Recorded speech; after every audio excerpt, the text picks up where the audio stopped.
فرش التراب يضمني. اعلان بالفور 1917 یہودی آباد ہونے شروع ہو گئے، اور اصل میں اسی کے لیے خلافت کو منسوخ کرایا گیا. سلطان عبد الحمید، اگرچہ یہ ترکی خلافت جو ہے مرد بیمار کمزور، پھر بھی وہ مسلمانوں والا جذبہ اتنا تھا، انہیں بڑی سے بڑی رشوت پیش کی گئی تھی. ظاہر بات ہے یہودیوں سے بڑھ کر رشوت دینے والا کون ہو سکتا، جن کے ہاں ایسے بینکر ہوں جو 40 بلین ڈالر کا ایک چیک لکھ سکیں. پھر یہ کہ ان پر سیاسی دباؤ بہت ڈالا گیا. انہوں نے جب تک خلافت عثمانیہ برقرار رہی یہودیوں کو فلسطین میں آباد ہونے کی اجازت نہیں دی، کہ جو معاہدہ کیا تھا حضرت عمر نے رضی اللہ تعالی عنہ، خلیفہ ثانی نے، خلیفہ راشد نے، ہم اس کے پابند ہیں اور ہم یہاں یہودیوں کو آباد ہونے کی اجازت نہیں دیں. لہذا انہوں نے اس خلافت ہی کا بستر طے کرایا، اس لیے کہ نہ رہے بانس نہ بجے بانسری، نہ مسلمانوں کی وحدت ملی کی کوئی علامت دنیا میں باقی رہے، اور نہ مسلمان کسی مسئلے پر جمع ہو کر کوئی موقف اختیار کر سکے. اعلان بالفور کے نتیجے میں آباد کاری شروع ہوئی. 1948 میں اسرائیل قائم ہو گیا، معجزہ ہو گیا. 1967 میں اس کی توسیع ہو گئی. اس میں ایک بات اور بھی عرض کر دوں، یہ سارا کس طور سے ہوا ہے کام؟ آپ نے زائنزم کا نام تو سنا ہے، صہیونی تحریک.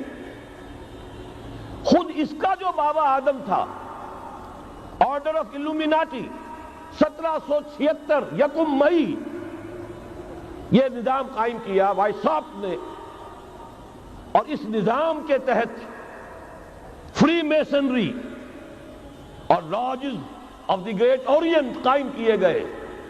یہ سارا ہتھ کنڈا وہ ابلیسی نظام، اس کی تفصیل ایک کینیڈین آتھر نے لکھی ہے کتاب میں، پاونز ان دی گیم. یہ سارا دھندا ایک شیطانی چکر ہے، ابلیسی چال ہے، اور اس کے ذریعے سے اسرائیل قائم ہوا اور اس کی توسیع بھی ہوئی 1967 میں. اب یہاں تک پہنچنے کے بعد ان کے پیش نظر بقیہ دنیا کی تسخیر اور اسے فتح کرنے کا معاملہ ہے، اور سب سے بڑھ کر اسلام کی بیخکنی اور اس کا راستہ روکنا یہ ان کے پیش نظر ہے. یریدون لیطفئوا نور اللہ بافواہہم. صورت اس وقت کیا ہے؟ یورپ اور امریکہ سے آپ مشرق کی طرف آئیے، پہلے عالم عرب ہے، عرب مسلم ورلڈ. مجھے یہ کہتے ہوئے سخت دکھ ہو رہا ہے، پورا عالم عرب وہ فتح کر چکے. وہ عرب ممالک کے جو اسرائیل کے ساتھ کسی میز پر بیٹھ کر گفتگو کرنے کو تیار نہیں تھے، آپ دیکھ رہے ہیں کہ لائن لگ گئی. کبھی صرف انور سادات نے ریکگنائز کیا تھا، پوری دنیا میں شور مچا تھا، اس پر لعنت ملامت ہوئی تھی. اب تو ایک ایک کر کے، وہ شاہ حسن ہو چاہے شاہ حسین ہو، اب تو وہاں سے ویزے ختم ہو رہے ہیں.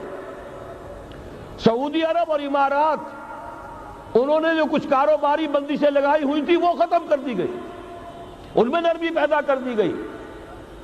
یہ صورتحال ہے کہ واقعتاً ان کی جو عالمی تسخیر کا پروگرام ہے وہ آگے بڑھ رہا ہے، اور بدقسمتی سے امت مسلمہ کا جو قلب ہے، اس امت کا قلب امیین پر مشتمل ہے. هو الذی بعث فی الامیین رسولا منہم یتلو علیہم آیاتہ ویزکیہم الی آخر الآیہ. حضور بھی امی تھے، انہی میں سے تھے صلی اللہ علیہ وسلم. لیکن آج وہ قلب جو ہے عالم اسلام کا، وہ یہودیوں کے شکنجے میں کسا جا چکا. اکثر وہاں کے جو حکمران ہیں، امریکہ کے ایجنٹ ہیں، سٹوجز. یہ حالات جہاں تک عالم عرب کا تعلق ہے تلخ حقائق ہیں جو بیان کر رہا ہوں، اس لیے کہ آپ کے سامنے رہنا چاہیے. یہ جو اقبال نے کہا کہ دنیا کو ہے پھر مار گئے روح و بدن پیش، ابلیس نے پھر اپنے درندوں کو ابھارا، اللہ کو پامردی مومن پہ بھروسہ، ابلیس کو یورپ کی مشینوں کا سہارا، یہ دوبارہ ایک بہت بڑے پیمانے پر حق و باطل کا گھمسان کا رنگ پڑنے والا ہے۔ ملاحم کی جو حضور صلی اللہ علیہ وسلم نے پیشین گوئیاں فرمائی، الملحمۃ العظمی، تاریخ انسانی کی عظیم ترین جنگ جو ابھی آنے والی ہے، اس کو سمجھ لیجئے اچھی طریقے سے کہ اس میں جو قوتیں ایک دوسرے کے مقابل آ رہی ہیں وہ کون سی ہیں۔ نیو ورلڈ آرڈر کہنے کو امریکہ کے زیر قیادت ہے، حقیقت میں امریکہ خود یہودیوں کے پنجے میں ہے۔ یہ وہی ابلیسی طاقت ہے جو آگے بڑھ رہی ہے۔ عالم عرب کو فتح کرنے کے بعد اب ان کے پاس اگلا عالم اسلام کا حصہ ہے، غیر عرب مسلم ورلڈ۔ ایران ہے، اس کے شمال مشرق میں ترکستان ہے، روسی اور چینی، مشرق میں افغانستان ہے، پاکستان ہے، یہ ایک بہت بڑا سالڈ بلاک ہے۔ اس کے بعد اگرچہ ہندوستان آتا ہے، بھارت، ظاہر بات ہے کہ وہاں مسلمان اقلیت میں ہے سوائے کشمیر کے، لیکن یہ نوٹ کیجئے کہ وہاں بھی کم سے کم 15-18 کروڑ مسلمان موجود ہیں۔ آج بھی دنیا کا سب سے بڑا ملک جس میں مسلمانوں کی تعداد اور جن کی نفری سب سے بڑھ کر ہے وہ بھارت ہے۔ اس کے بعد پھر انڈونیشیا، ملائیشیا ہے، اس سے آگے ہے پھر فار ایسٹ، ابھی انہیں فتح کرنا ہے۔ نیو ورلڈ آرڈر کا یوں سمجھیے کہ ابھی یہ ہارڈ نٹ ٹو کریک، ابھی ایک لوہے کا چنا ہے چائنا کی شکل میں موجود۔ اور مجھے یاد آ رہا ہے ڈی گال کے الفاظ بہت سے لوگوں نے سنے ہوں گے، اس نے کہا تھا کہ ہم نے خام خواہ روس کو اپنا دشمن بنا لیا ہے، وہ تو ہمارا بھائی ہے، وائٹ ریسس، وہ تو بنیادی طور پر یورپین قوم ہے۔ Beware of the yellow masses of the east, تمہیں گھبرانا چاہیے، تمہیں خبر لینی چاہیے، وہ مشرق بعید کے جو زرد رو لوگ ہیں، China, Indo China, Japan, yellow races. ابھی اس نیو ورلڈ آرڈر کے لیے جو فتح عالم اور تسخیر عالم کا پروگرام ہے، اس میں پہلے غیر عرب مسلمان دنیا اور پھر یہ فار ایسٹ کا خاص طور پر یلو ماسز، یہ ہے کہ جنہیں ابھی انہیں ٹیکل کرنا ہے۔ اور اسی لیے میں عرض کرنا چاہتا ہوں، حقائق ہمارے سامنے رہنا چاہیے۔